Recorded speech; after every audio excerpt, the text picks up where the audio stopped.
دعائیں کریں، دن رات دعائیں کریں، لیکن آپ صورت نہیں دے سکتے ان کو. بالکل یہ میں آج قرآن پڑھا تو آج کا فلاں کے لیے، آج کا فلاں کے، یہ نہیں ہو سکتا. یہ آپ ہی کے لیے. نماز بھی نہیں کر سکتے کہ یہ میرے 2 نفل فلاں کے لیے. کوئی دلیل نہیں ہے اس کی سنت میں. مالی عبادات جو ہیں اور ٹو سم ایکسٹینٹ جسمانی، جیسے روزہ وغیرہ، حج ہے، وہ تو ہیں، لیکن پیورلی جو جسمانی ہے جیسے نماز ہے، یہ قرآن پڑھنا ہے، وہ نہیں. اس سے قیاس کیا جاتا ہے کہ حج کر سکتے تو عمرہ بدل بھی ہوتا ہے تو طواف بھی اس سینس میں ہو جاتا ہے.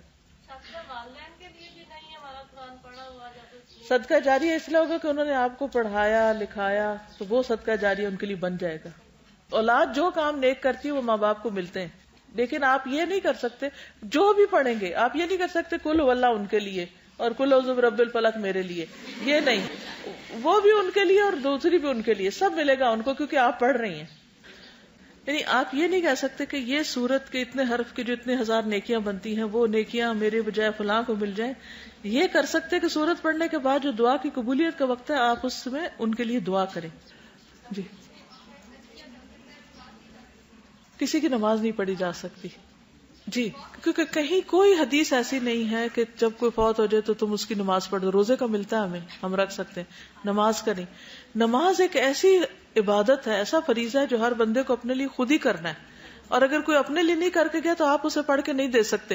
ورنہ تو کیا ہوتا، آپ ایک سرونٹ رکھ لیتے نمازوں کے لیے. جن کے پاس پیسے ہوں وہ کیا کرے، ایک بندہ ہائر کرے اور کہے تمہاری ڈیوٹی ہے میری روز کی 5 نمازیں پڑھنا. کیا یہ کیا جا سکتا؟ زندگی میں بھی کوئی آپ کے لیے پڑھ سکتا ہے؟ نہیں. لیکن صدقہ زندگی میں بھی کوئی آپ کی طرف سے دے سکتا ہے، مرنے کے بعد بھی دے سکتا ہے. ٹھیک ہے، آپ کو سکھایا ہوا علم زندگی میں بھی آپ کے کوئی آگے سکھا سکتا ہے، بعد میں بھی سکھا سکتا. لیکن یہ طریقہ جو ہے یہ درست نہیں ہے کہ کوئی میری نماز پڑھ دے، کوئی میرا قرآن پڑھ دے، کوئی میری ذکر کر دے اور کوئی میری دعا کر دے اور میں صرف دنیا میں عیش کروں. یہ نہیں، کیونکہ عبادت کے لیے آپ پیدا کیے گئے اور آپ نے خود نہیں کی اور اوروں سے کراتے رہے. بخشش کے لیے لوگوں کو سپارے بانٹ کے ان سے قرآن ختم کروانا، اس کی کوئی دلیل نہیں. قرآن جو ہے وہ ہدایت کی کتاب ہے. ٹھیک ہے، اس کو پڑھنے سے ثواب ملتا ہے، لیکن اسی کو ملے گا جو پڑھے گا. اور پھر یہ کہ قرآن کہتا ہے کہ فقرؤ ما تیسر منہ، جو آسانی سے پڑھ سکو اتنا پڑھو. اور جب ہم کسی کو کہتے ہیں 10 سپارے تم پڑھ دو، 5 تم پڑھ دو، ایون ایک بھی، اور اس بیچارے کو پڑھنا نہیں آتا تو پھر وہ کیا پڑھے گا؟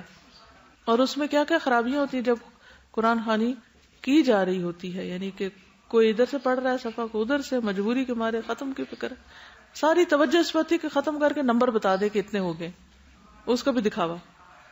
نبی صلی اللہ علیہ وسلم نے فرمایا قرآن مجید اس وقت تک پڑھو جب تک اس میں دل لگے، جب دل اچاٹ ہونے لگے تو پڑھنا بند کر دو. یعنی کہ دل ہی نہ لگے کسی وقت آپ کا.